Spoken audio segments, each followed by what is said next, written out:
can sit until thousands of years and all the world come and go and things are reborn and destroyed. You will never get anything if you don't get it right. Similar, we have these, nowadays we have these numeral lock, no? And you can turn it for 100,000 years. If you don't turn to the right number, you can never open it. It's just like that.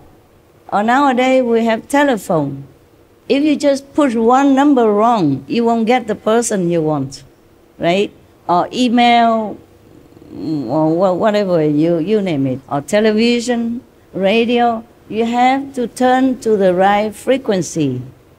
Otherwise you get nothing. You can sit there all your life, keep turning back, forth, in, out, nothing will happen. There's only one way to do things is the right way. There's only one way, the correct way. And the Kuan method is the correct way to get enlightenment. I mean the real one, the ultimate one, and the right one. Buddha said that, huh? Don't think I try to convince you. Yeah. All the masters say the same thing. If you have time to study all the scriptures here and there, they mention like that. But only after you practice Kuan method, then you would understand. And the same like when they translate like Kuan Bodhisattva contemplates on the sound of the world. Actually, on the sound of the creation. The world is creation, of course. But not the created sounds like the bird chippings or the waves of the ocean. Even though it mentioned in even Lotus Sutra that Kuan Bodhisattva contemplates. She has inside her or him this wondrous sound, like the sound of the water, the sound of the tidal waves, the sound of etc., etc. In the Bible, mention the same thing. One of the saints ascended to heaven and hear the sound of thunder or something like that. So these we, Kuan Yin practitioner, would understand perfectly clear. But if nobody points it out to you, and if you have no experience about it, you would also not understand. Many Zen stories saying that one monk, he was meditating and then suddenly he heard a very loud, big sound, you know. That's after many years of practicing. Yeah, suddenly here one time. Maybe never hear it again. Because it's just like a coincidence that he heard it. Not like he knows the way to practice so that he can hear it every day. The more we hear this teaching, inner teaching, or our own true nature, the more we understand many things. Yes. The more we will feel free. The more we feel that we are nearer to Buddhahood or nearer to heaven, or maybe already with heaven, with God, one with God. That's the only way. Up to now, I practiced this many ways as well before Kuan Yin method. I do breathing, I do Hatha yoga, I do pranayama. It's similar to breathing, yeah, okay, etc., etc. Some monks in India, I'm not sure if they do it in Taiwan or China or other country or not, but in India, oh, they practice so many things that you have no idea that the human are capable of doing that. Sitting on the nails, the bed is nothing yet. Standing on one leg forever is nothing yet. Hanging your hair on the tree just so that you don't ever fall asleep or fall down, that's nothing yet. You know, like sometimes they put a long, small, thin piece of cotton, long, very, very long. They put it through the nose and go all the way down to their stomach. The whole thing, huh? I don't know how long, just maybe more than a meter at least. Even for me, it's just 10 centimeters, it's already suffering. I won't do it. And they do that, all kind of things. Bathe in freezing water, it's another thing. You know, in the Ganges, freezing water. Well, that I did. I thought maybe to clean my karma. But they do that all the time. And soaking themselves in there until they become even like an ice cube. Or burning under the Indian high summer sun with the fire around it as well. And the summer sun in India, some place that can burn your skin, first or second degree even, if you sit too long. But they do that all the time. Of course, maybe slowly get used to it, not like immediately shave the head and go sit under the sun for hours on end. It's not like that, but still, it's still very, very, very harsh, the sun of India. No? I almost died because of Indian sun. I went to Bodh Gaya, in my wandering time to see Buddha's Bodhi tree. It was in May. It wasn't high summer yet. And then I walked. I didn't know. I didn't think too much. I normally don't think too much. I go to the Himalaya alone, also didn't think much. I go under the summer sun, I also didn't think much. It's just too much focus, on my goal. And I got sunstroke. I almost died on the street. Because when you walk in such a sun, it's like you climb in the Himalaya mountain, or the Sumeru, Yeah, you cannot even walk. You walk is like you walk in a dream, you cannot even walk. You walk like you carry mountains on your shoulder. Every step is like so laborious. I don't know why I did that. Just too young. Too young and too idealistic. I did not think too much about the outer effect or the outer situation. I just want to do what I do, and I forgot that. And I almost died. Luckily, I dragged myself into somewhere, and then it was a temple. Yeah, and then I take a rest for a while. That's the first time. The second time, I almost died again and found another temple. The first temple was tended by an Indian man, but he cooked vegan for me. Just congee and some of the... I told you this story already, maybe a little bit more elaborate now as I remember it.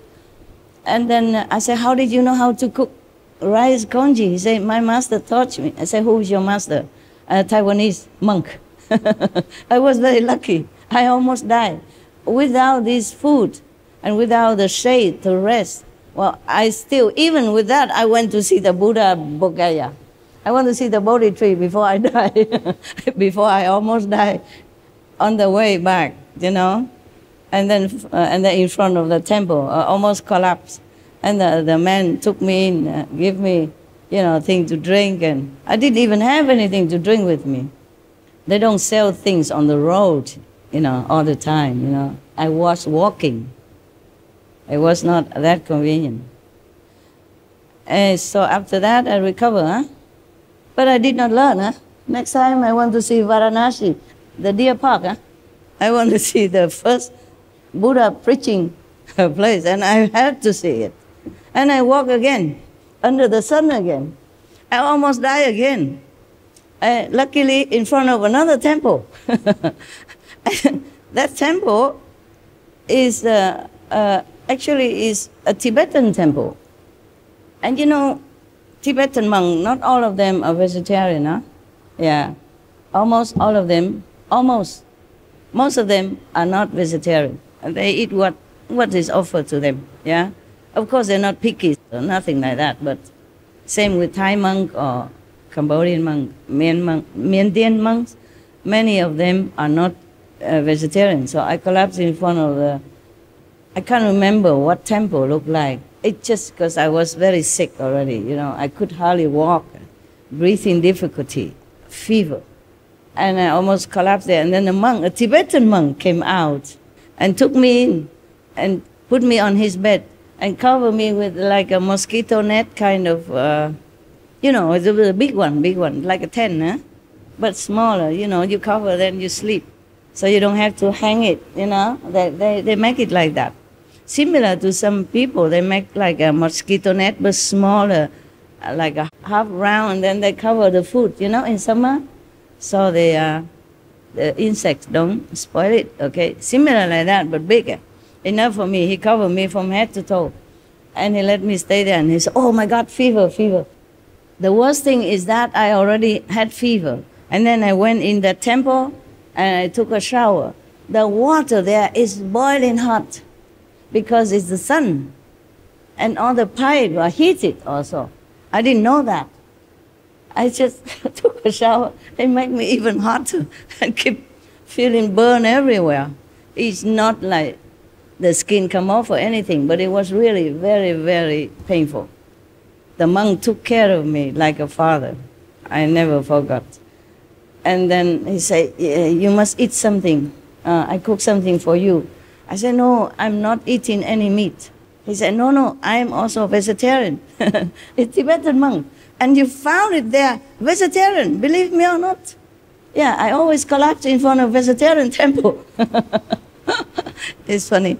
Actually vegan, you know, there's nothing, just some dry protein and a little japchae, vegetable, japchae. I still remember that word, japchae means vegetable in India. And just a little bit like that. And then I recovered slowly, and he gave me medicine and stuff. Such a kind monk he was, yeah. Otherwise, maybe I die already, yes. Because at night, when I was walking around, before I reached Deer Park, I was walking around and find somewhere to sleep. I cannot find anywhere. So I slept outside, you know. I slept outside in the open, alone. And the mosquito or some insect is also giving me some present, make it even worse. Yeah. I was a natural ascetic because there's no choice.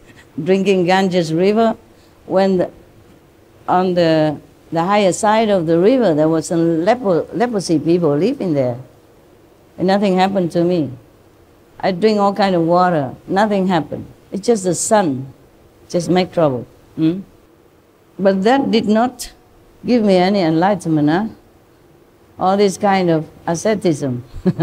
It's just natural. Number one, I didn't have a lot of money.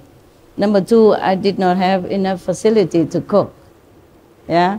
Number three, I don't have anywhere to cook. I cannot carry a lot of stuff because I'm small. I can only have one blanket or a sleeping bag at that time. And just 2 pairs of clothes similar like this. Punjabi clothes, yeah, that's all. And a staff, of course, for walking, yeah. On the mountain road, you need it. You need it very much for climbing up and coming down to balance yourself. Otherwise, if you just walk alone without a staff, you might slip, okay? Yeah, either going up, slipping down, or going down and slipping down. Yeah, so that's all I have. So you can see many monks in India, they have a staff also for that. Yeah. So, do you have enough asceticism yet? Because the master will teach you more than I can say, more than I have done. The master Mahavira will teach you more. That is just a prelude, okay? Just appetizer for you. Now come the real thing. I don't know if anyone in the history of mankind could have done, or could be doing, or will be doing such a asceticism, such a sacrifice like the Lord Mahavira, okay? That's why I want to read it to you. By the way, we have to thank the society who made it. That society is called THANH Publications in New Delhi. We really thank them. And if we can find them, we will offer some financial offering so that they can continue publishing more books to spread the teaching of Lord Mahavira. We thank them, huh?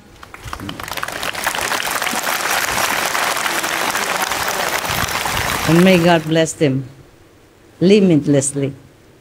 Okay, now it is the great renunciation.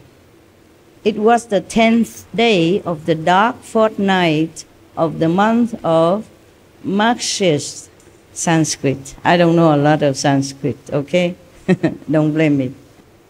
I went there for enlightenment. I didn't went there for Sanskrit. I did learn some, but you know, you learn here and you return it in India. Throw it in the Ganges River already. If it wasn't for you, I don't even need to read anything anymore. Just like a kindergarten teacher, you know, she already over it, she has to read everything. It's a children's story book and stuff for her students. Prince Vardhaman had observed a ritual fast for 2 days. A palanquin named Chandrabrab was prepared for his great renunciation. Sometime in the afternoon, Vardhaman came out of the palace and climbed into the palanquin, you know, small coach, you know, that people carry another person on it now in a long time. Some rich people or royalty, they go on palanquin, they don't walk. Me also, I don't walk with this type of shoes. I walk a little bit. The procession with the palanquin proceeded to Chanatkan Garden in the northeast of Kshatriya Kund.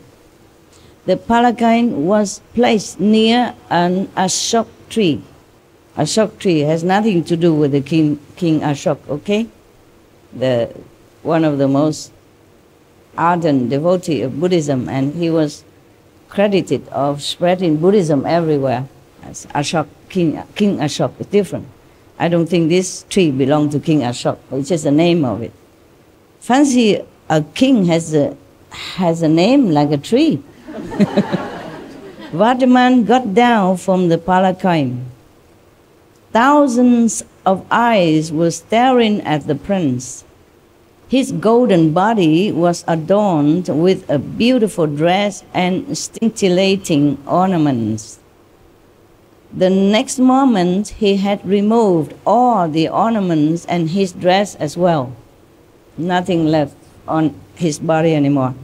The only cover on his body was a piece of cloth resting on his shoulders and provided by Indra.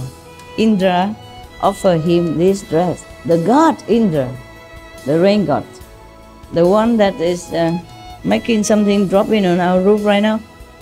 The water drops. Thank you.